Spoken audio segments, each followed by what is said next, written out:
ये है ईरान की रहने वाली फाइजा। इनकी शादी 2 साल पहले यूपी के रहने वाले दिवाकर से होती है। लेकिन फाइजा की सासू माँ यानी दिवाकर की माँ कुंता देवी का आरोप है कि जैसे ही ये शादी करके यूपी आती हैं, ये लगातार हम लोगों को टॉर्चर कर रही थी, परेशान कर रही थी। वो अपने बेटे दिवाकर पर आरोप लगाती है कि बेटा मेरी प्रॉपर्टी बिचवाकर मुझसे पैसे लेकर ईरान शिफ्ट होने के लिए मुझे परेशान कर रहा था। और कुंता देवी का आरोप है कि जब से शादी होकर फाइजा यहाँ पर आई है, वो मुझे अंग्रेजी में गाली देती थी, मारपीट करती थी, मुझे टॉर्चर करती थी। और वो कहती है कि अब मुझसे पैसा मांगा जा रहा है क्योंकि बेटा इंडिया छोड़ के ईरान शिफ्ट होने वाला है। अब ये चाहता मकान बेच के और मैं ईरान भाग जाऊँ। दोनों लोग ये चाहते हैं, ये चाहते हैं। दोनों मारते हैं मुझे। रात के कमरे में भर गए दोनों ये मारने के लिए। फिर बाहर से ताला लगा दिया। जब ये इधर आए तब खोल के आएंगे। नहीं मैं तो रात ही बुला लेती पुलिस की। हाँ, लड़कियों का नाम लेता है, लड़कियों को गंदी गंदी गाली देता है। वीडियो देखो आप। और कुंता देवी ये भी बताती है कि जब उनका बेटा दिवाकर पहली बार ईरान गया था तो वो 1,60,000 रुपए दी थी, दोबारा गया था तो वो 4.5 लाख रुपए के आसपास दी थी।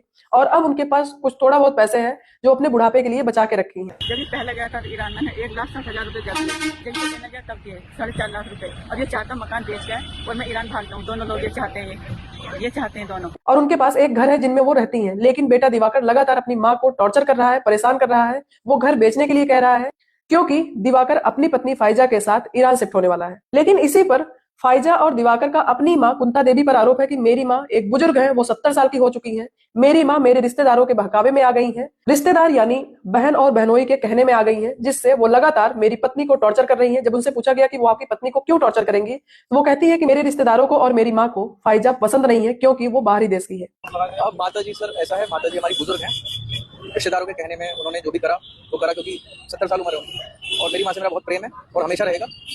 मैं उम्मीद करूंगा भविष्य में चीजें ठीक हो जाए। तो क्या रीजन है जो एक तरह का बदलाव आपने कर दिया है? सर इसमें रीजन ये है तो वो दूसरे देश से है, दूसरे कल्चर से है। और यही दिवाकर अपनी माँ पर खुद उल्टा आरोप लगाते हुए कहते हैं मेरी माँ और मेरे रिश्तेदार खुद चाहते हैं कि मैं इंडिया छोड़ के ईरान शिफ्ट हो जाऊं। दूसरा इसमें ये रीजन है कि जो मेरे रिलेटिव्स हैं वो ये चाहते हैं कि हम किसी ना किसी तरीके से ये देश छोड़ के चले जाएं, ये घर छोड़ के चले जाएं। तो वही हो रहा है, हम जा ही रहे हैं। आपको छोड़ के और घर में इतना बवाल मच जाता है, इतना विवाद मच जाता है कि ये दोनों लोग थाने में अपनी अपनी शिकायत करते हैं। फिर इनको पुलिस द्वारा बुलाकर समझाया गया, समझौता कराया गया और समझौते के बाद दिवाकर इंडिया छोड़ के ईरान अपनी पत्नी फाइजा के साथ शिफ्ट होने जा रहा है। वैसे आपको क्या लगता है, क्या दिवाकर की माँ की तरफ से दिवाकर और दिवाकर की पत्नी को टॉर्चर किया जा रहा था जिससे वो देश छोड़ के बाहर चले जाएं, या फिर दिवाकर की माँ सही बोल रही है कि बेटा प्रॉपर्टी बिचवाकर पैसा लेकर ईरान शिफ्ट होने के लिए मुझे टॉर्चर कर रहा था? प्लीज आप अपनी राय कमेंट बॉक्स में जरूर रखिएगा।